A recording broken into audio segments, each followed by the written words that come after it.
for altruistic as well as personal reasons.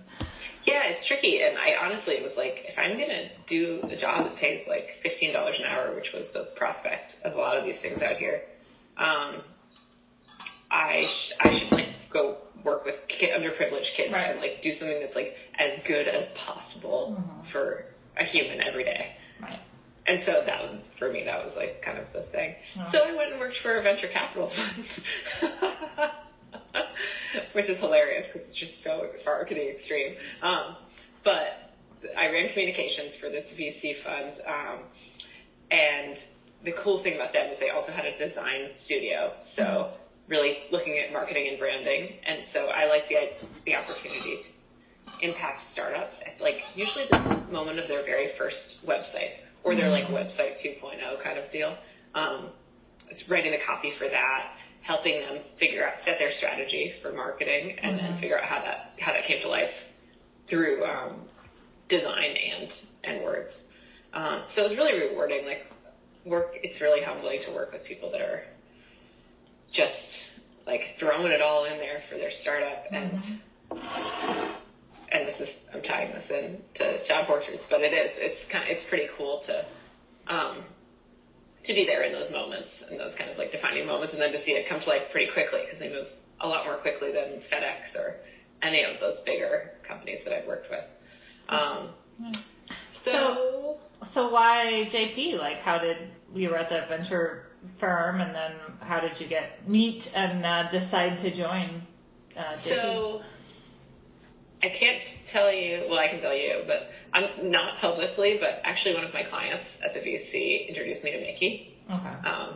He and I had been talking a lot about like leaving and starting our own thing together. And so I guess a friend, I can just say. But it's just sketchy, kind of.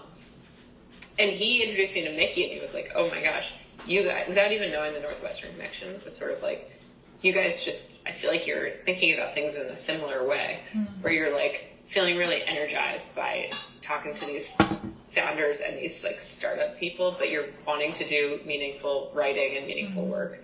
And he's like, they also just seem like a cool group of people, and they're like, kind of like not full of themselves the way a lot of people are out here. And so it really started with a brainstorm session. I was introduced to Mickey on like a Monday. We jumped on the phone, and at the end of the call, she's like, so we're trying to figure out if we're going to do workshops as part of job portraits, and we're thinking about like how we might structure a workshop, blah, blah, blah. And she said, tomorrow morning at 8 a.m., are you free to get on a call and just like brainstorm about workshops?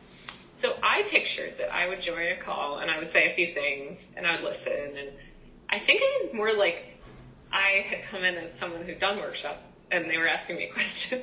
It was a bit of an interview, but in the most And had you? way. Oh, I mean, I guess like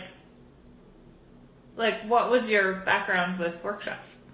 So I had run workshops for the Future of Fish, that nonprofit. So it's and then like also, the sort of stakeholders in a room research thing?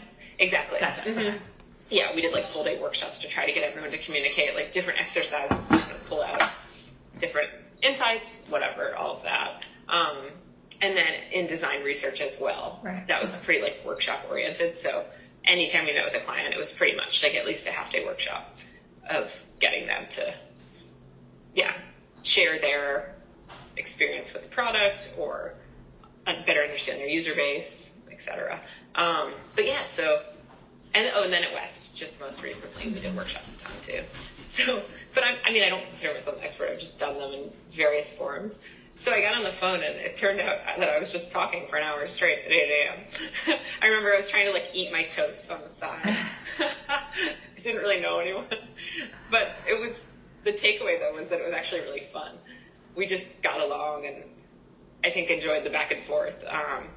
And so we kept talking, and Mickey would just text me randomly things like, oh, I wonder if you know any designers for this kind of thing, or do you have 5 minutes to chat about this? And so really organically through the next several months, we just kept talking, not necessarily for a job, more like almost as like a nice connection that like does similar work.